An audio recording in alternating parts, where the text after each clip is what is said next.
we are loaded up with 4 more full boxes. Got 7 empties there, another empty in the shop, and 3 more full ones in the shop. So we're hammering down on beans. If I get through these 4 boxes today, we will be all but done, because all 3 boxes in the shop are for double crop, so it's going quick. So I don't know if you can see the turkey litter, but it's spread thick. All those black spots, that's litter. Spread about 4 ton an acre on this field. So I'm working it in. The next pass in this field will be with the planter, or maybe with the sprayer with the pre-emerge. I don't know, whoever gets here first, but basically running 25 gallon of 32% with Gramoxone and Roundup as a burn down whatever you want to call it. We've got a pretty good storm headed our way. We were supposed to get 2/10 of rain, and now my phone's showing almost an inch. Pretty good line of red and yellow coming at us. They're talking about a little bit of high winds. It's dead calm right now, but I had the Magnum parked with the planter in between a bunch of trees here on the state ground. So I decided to come out here and move it to an open field. That way, don't end up with a tree on top of it, because that wouldn't be any fun. So, morning, afternoon, whatever it is. It's definitely afternoon now, but Michael's out here spreading away. He said that I pulled up a gigantic cast iron pipe with the ripper somewhere, so I'm out here looking for it. So it's definitely not something we want to hit with a tillage tool planter or anything like that. Makes you wonder what was out here years and years ago, because when you pull a ripper like that real deep, you bring up all kinds of artifacts that you never knew were there. So anyhow, we're spreading her thick. Got about 4 ton an acre on. I don't know if you can see, but yeah, it's very, very thick. So should be some good corn. Definitely do this ground some good. We won't be spreading any DAP or potash, actually, because we're spreading it so thick. We won't need it. I'll come in this fall after the corn comes off of this, spread probably 50 pounds of DAP and 100 pounds of potash with cover crop, and then we'll hit it with turkey litter again next winter, spring, whenever we can get on it, and put it into soybeans after corn. I'd like to put cover crop rye out here and just plant right into it come spring. So that's next year's game plan. Of course, that's a year out, and who knows what'll happen between now and then, but that's the plan as of right now. Swinging her out. Hello.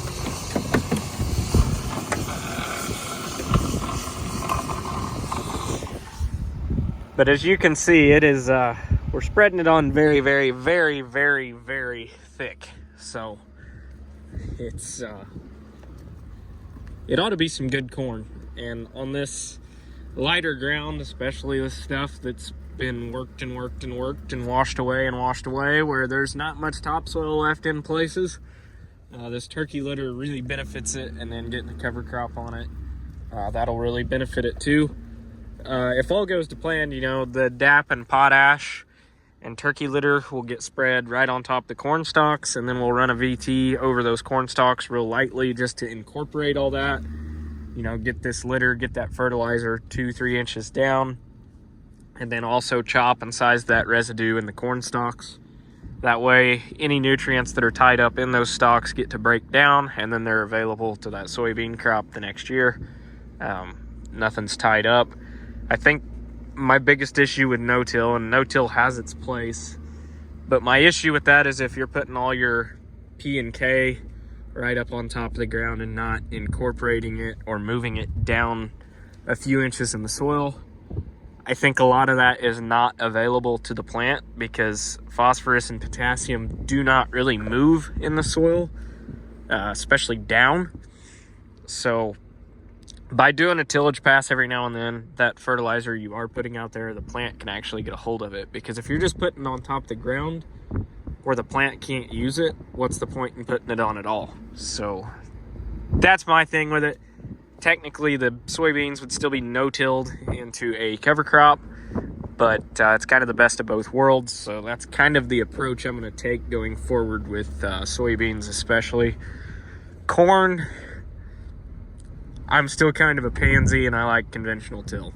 I do. Especially running that inline ripper and then running a vertical tillage tool. Like, this was all inline ripped, and then we just haven't sprayed it. I didn't inline rip the hills and what was steep, but this was all inline ripped, and then we didn't spray it. We're just kind of letting the winter annuals take over as nature's cover crop. And really, it has not washed or eroded that bad at all. Then we'll come in with a vertical till, tickle this turkey litter in, incorporate it. The reason we're spreading that in the spring is so that some of the nitrogen that's in the turkey litter is available for this corn crop, whereas spreading it in the fall, spreading it in the winter, I don't know that as much of it would be. I'm not saying some wouldn't, but we don't count on the... There's the pipe he was talking about.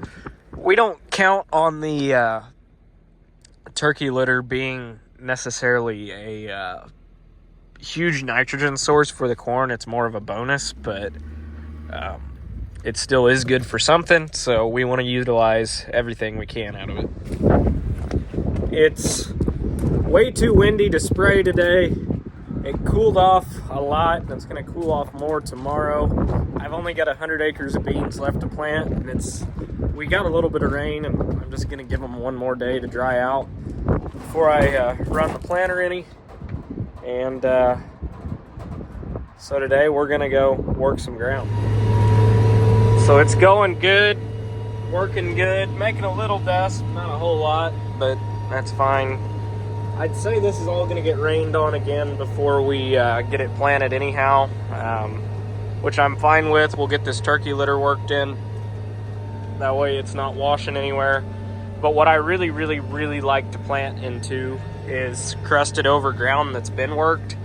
I like that a lot. So hopefully we get some rain. We're supposed to get some rain this Thursday. So it'll rain on this, make a nice crust on it. And then as soon as that crust is dried up, we'll plant right into that. And I really, really, really like doing that because it's always really smooth that way, but you're dry on top, but planting right into moisture underneath. And I don't know, it seems like the planter just rides really, really smooth that way. I've always really liked that.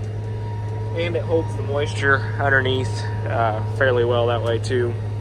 So, anyhow, should work out about perfect here.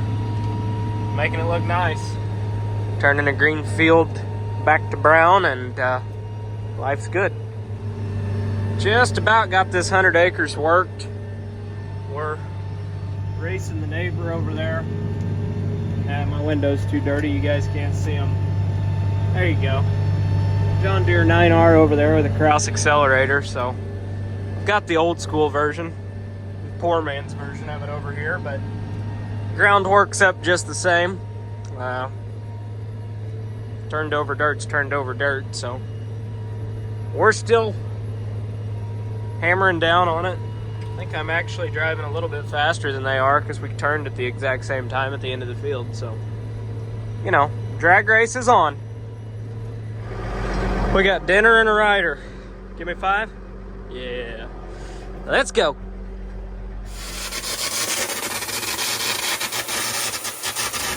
Morning. We're getting started in another field. And we might finish planting beans today if it's a really good day. I'm getting an early start, so we'll see. This field here is 13 acres right behind the farm. Not much at all, but I got things welded up last night on the planter, and this monitor's already giving me issues this morning. Got things welded up last night on the planter, or RT did, I should say. So we're back in business now, and so I was close to home already.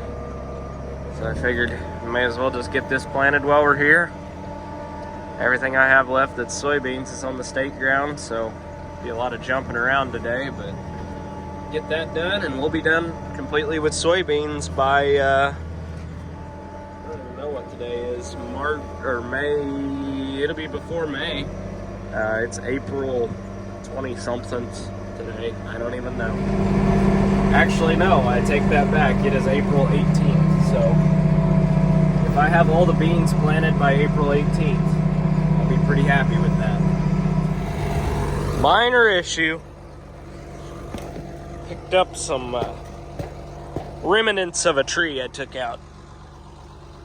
Stuck on there pretty good too. Oh well, we'll get it out of there. But I'm gonna need both hands. Little no-till action this afternoon. Most of the soybeans I've got on the state ground will be no-tilled.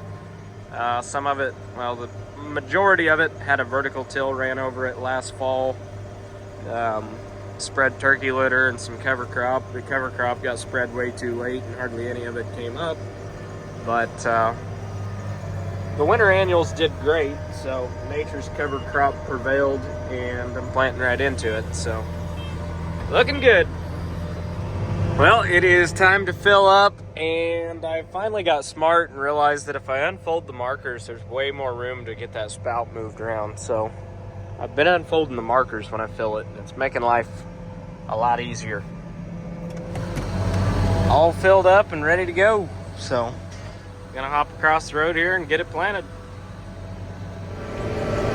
It's about the middle of the afternoon now. The auto steering, and we're doing about a little over 30 acres an hour. So unfortunately on this state ground it's more like 15 or 20 by the time you fold and move and fold and move and plant stupid end rows and all that. But hey, we're still knocking out acres, so I don't know if I'll get done with beans today. It'll be close, but if I don't, I'll definitely have them done tomorrow. I might have like 20 or 30 acres left after today. I don't know, but just depends how I'm feeling, whether I decide to just go ahead and knock them out or not. So we'll see. Hammer it down.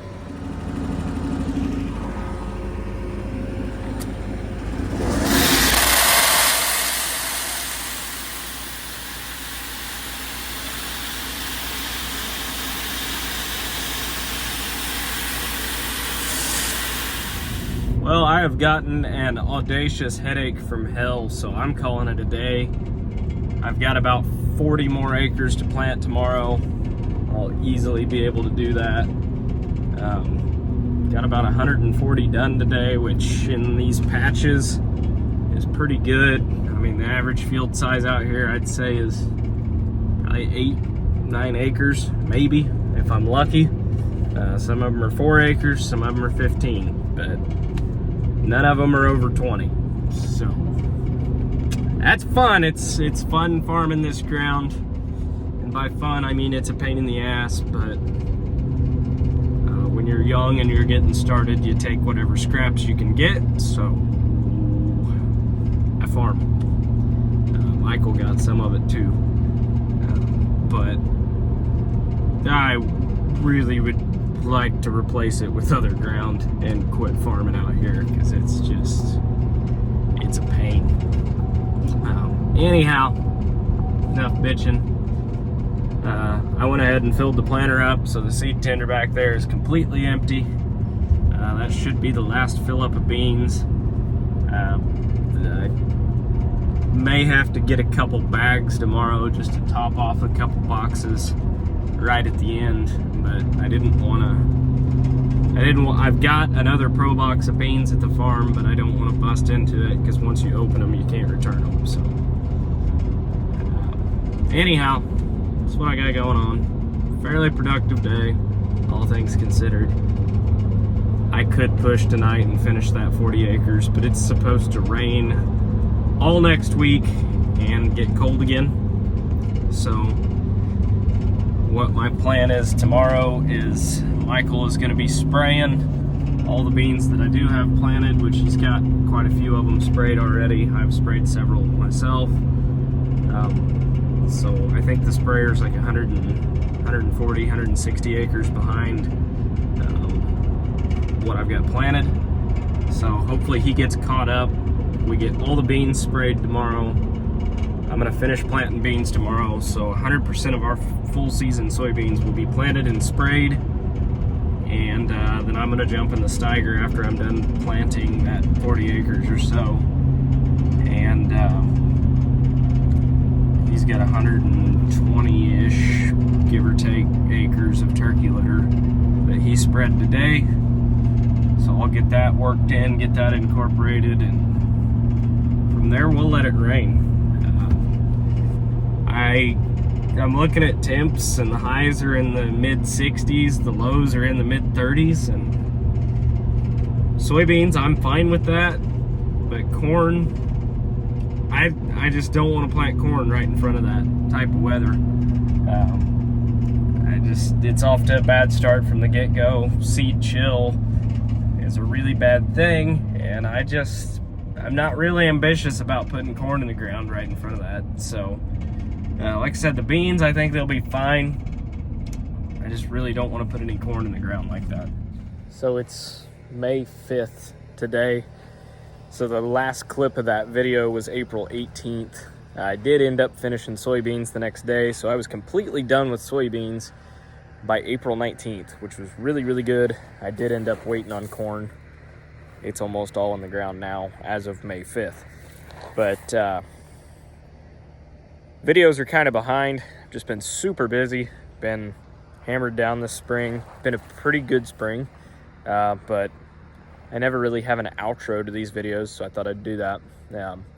But anyhow, I appreciate you guys watching. Channel's been kind of stagnant lately, like the videos have been kind of stagnant. That's kind of my fault. I feel like they've been boring videos.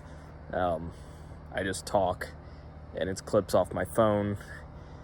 But I have a lot of small fields, so I can't fly drones. I have a drone, I can't fly it and pay attention to the planter monitor sprayer. I'm not gonna do that. And I don't have a film crew following me around. So I'm also not gonna get out and set up GoPros and all that. So what you see is what you get. It's all first person footage, I guess. But I do appreciate you guys watching, and if you don't mind, hit the thumbs up, subscribe if you haven't. If you made it this far, you may as well. But appreciate you guys watching, and I'm gonna be cranking out a lot of videos here going forward, because I did record a lot this spring. I just haven't had a chance to sit down, edit it, and put it on the YouTube. So thank you guys for watching, and I'll catch you next time.